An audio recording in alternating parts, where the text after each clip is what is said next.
Okay, so hi guys, my name is Izzy. I'm a sporadic YouTuber. I'm here to do part two of my best books of 2023. This is going to be a little bit more YA, just a little, a couple graphic novels and the adult books. Without further ado, let's just get into it, okay? So, more favorites. So, if you watched my stat videos, you know that Crown of Feathers was the series that is the largest, contains the largest book that I read of the year, which is this one, which is Wings of Shadow, which is the last book in this trilogy. The trilogy as a whole is the most pages read out of any series last year, and I loved this series. I flew through it actually, even though it's huge. As you go further and further on, more and more characters get added, and more perspectives get added. But the first book, I think this series as a whole is very underrated. These follow Phoenix Riders. There's lots of history, so world building, and there's lots of politics involved as well. There's family dynamics that I really enjoyed. There's romances. There's some queer characters in here as well. Further on, I think book 2 maybe they get introduced. Maybe book 1. Another series that if you haven't read yet, I don't know what you're doing. Sorry, this is the first book. The Gilded Ones series. I think that's what the series is called. Is that what the series is called? The Gilded Ones? Is it just, that's the series name? Anyway, this is I believe a trilogy. The last book comes out next month, I think. Comes out in February. Which is, what is the last one called? Hi, Drogie. Hey, my love. Anyway, this series, these characters, these women, badasses, badass women. Badass women. If you're looking for a series that has badass women. Also, if you've only read Gilded Ones and you haven't read Merciless Ones yet, let me tell you, this one, just, oof, and, like twisted the knife right in the heart. Ugh. Another series worth the hype. And was supposed to initially just be a trilogy, but they announced that there's going to be a 4th book. I cannot even wait for the next book, the 3rd book. Both of these books were 5 stars. Both of these books are phenomenal. Like, I know Legendborn gets a lot of hype, but it's one of those books that deserves all the hype, even more hype. This series is, again... What? I'm so sorry I'm ignoring you. I give you my attention 24/7. Other people can have my attention for 5 minutes. So this is Arya, which I have a cat named Arya. Arya Kahana's Bollywood Moment. This book is just... it's everything. I can't believe this is her debut. So this is a rom-com. This is... they compare it to Save the Date, which I've never read, but I know the premise. Meets Never Have I Ever, which I do love Never Have I Ever. This book, it's filled with Bollywood. If this book doesn't make you start watching Bollywood films, I don't know what will, because right after I read this, I watched K3G, and then like was on like a Bollywood like binge on Netflix, and I still am in a Bollywood. I'm just like lost in Bollywood films. Yeah, there's a little bit of a rivals to lovers. There's a lot of family elements involved, like family conflict. So, Suspended by Jason Reynolds. This is a Miles Morales book. If I was told that if I was handed this book and not told who wrote it, I would know that it was Jason Reynolds. It's very distinctly Jason Reynolds style. It's half of it's told in verse, and half it's in prose. There's also illustrations. If you like Miles Morales, if you like Spider-Man, but specifically if you like Miles Morales, you'll love this book. I mean, easily. Weight of Blood. I don't have a copy of this either because I listened to this. If you liked Sadie, I think you would like Weight of Blood because it's very similar, the way it's structured. But Weight of Blood is like a Carrie retelling, but it was just... Okay, graphic novels. I have 2. Lore Olympus. This is, some people absolutely love this, some people think it's overhyped. And both opinions are valid because they're just opinions. Me personally, I loved every single second of Lore Olympus. I'm still reading the webcomic because you can get the webcomic online. I'm a couple episodes behind, but that's on purpose because I'm like trying to hoard some episodes that way, because I read it really fast and I'm like, I don't want to be done again and be caught up again.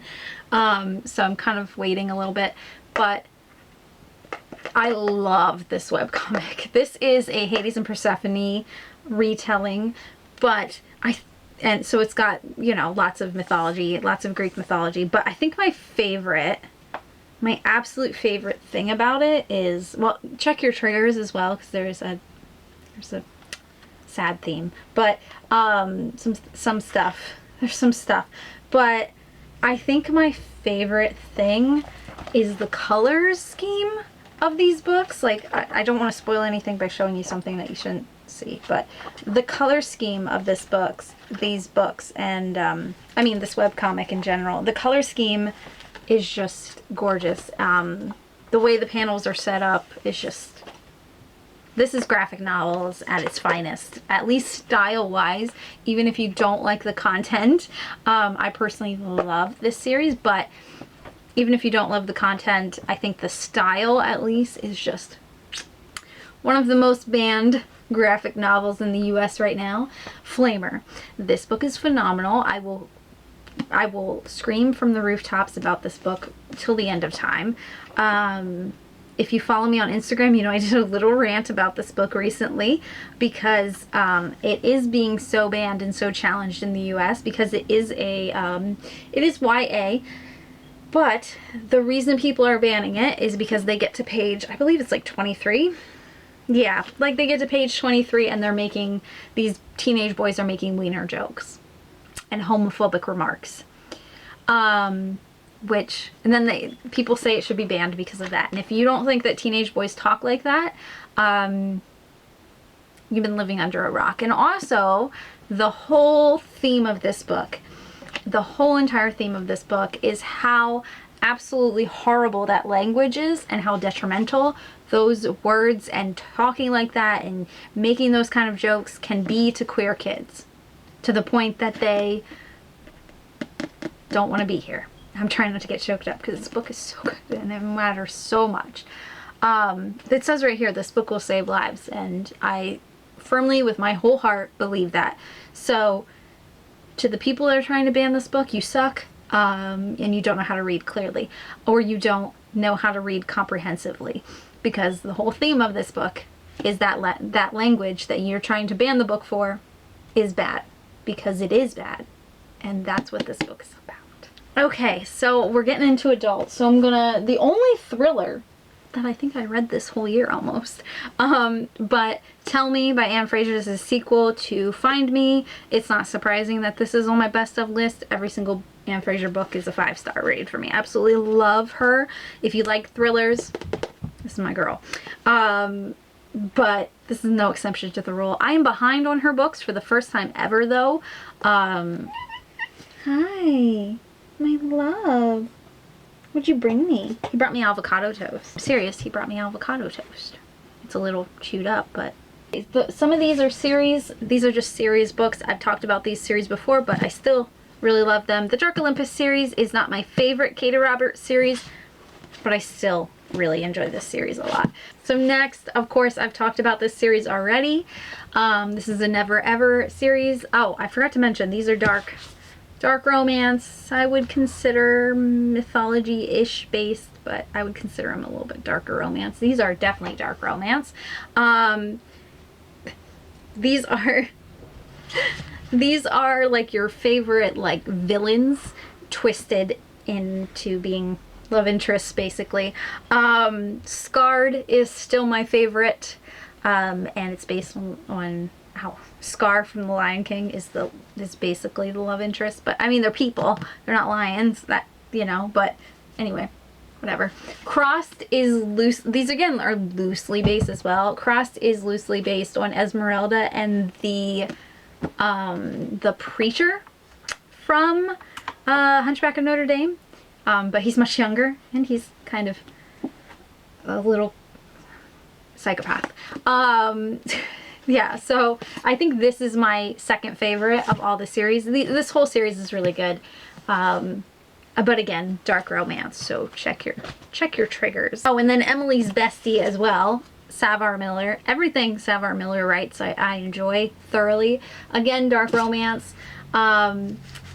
These are just, this series is done and I'm heartbroken, but she's currently writing a spin-off series of their siblings grown up. The siblings, children grown up from this series. But these are mythology loosely based dark romances. And they're kind of everything. They're kind of everything. If you like dark romance, if you like monster romance, I'm missing one. I still haven't bought one, but I've read it, but I haven't bought it yet. I read it on Kindle. These are the Duskwalker Bride series. This series is just, every book has been 5 stars. Absolutely love this series so much. So much. So good.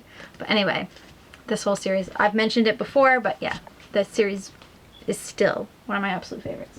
That was a lot of dark romance. If you're looking for a contemporary, like sweet romances, I read all of the Alyssa Cole that I could get my hands on last year. You know, ironically, her thriller, I think it was her first thriller, has been on my TBR longer than these have, because I bought these way after. I haven't read her thriller yet. It's still on my TBR. And ironically, I bought that first. But then I discovered her romance, her contemporary romances, and let me tell you something. I'm obsessed. I could read 50,000 of these books. I could read tons of these books. I could read all of them. All of them. This one, ADHD rep. ADHD rep. And just everything. Just we got some queer reps, we got some sapphic romances, we got just all the they're so good. If you haven't touched Alyssa Cole's romances yet, I don't know what you're doing. They're so good. They're so good. So again, if you don't like dark romance, there you go. There's a nice non-dark, very sweet romances. I almost forgot my my digital reads. I knew I was going to do that. I almost forgot the digital books. I don't have physical copies of that, or on my favorites list. So Woman in Me, Britney Spears' memoir, was just, if you haven't read it yet, it was just amazing. Beasts and Briars, this whole series is just so good. I cannot wait for the next book. It is like Beauty and the Beast reverse harem. The villain is based off of Kovu. The villain love interest is based off of Kovu from The Lion King 2, which one of the love interests is based on The Mandalorian. Just so good. The whole series is so good. Cannot wait for the next book. Bishop, I've read everything by Eden Summers. Not everything, but a lot of what Eden Summers, and this is a mafia romance. Loved it. Dark romance.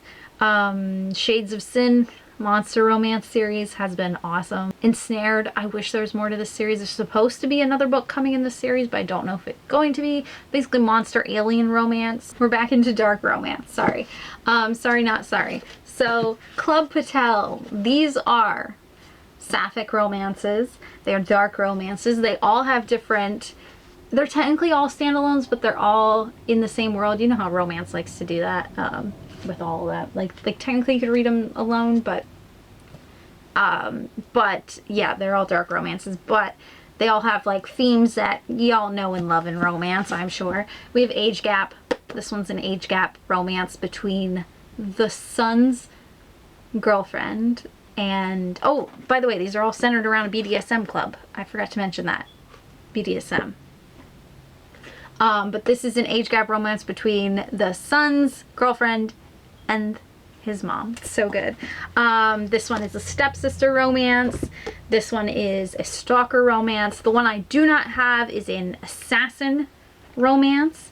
I need a physical copy. Sweet Vengeance. This is a monster romance. It is a demon romance, I guess, but it is monster romance between Sweet Joy and her demon she summons to basically so she can get vengeance for something that has happened. And again, watch your triggers, by the way.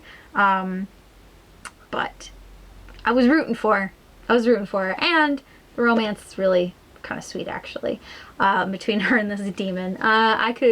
This is the beginning of a series. I need more.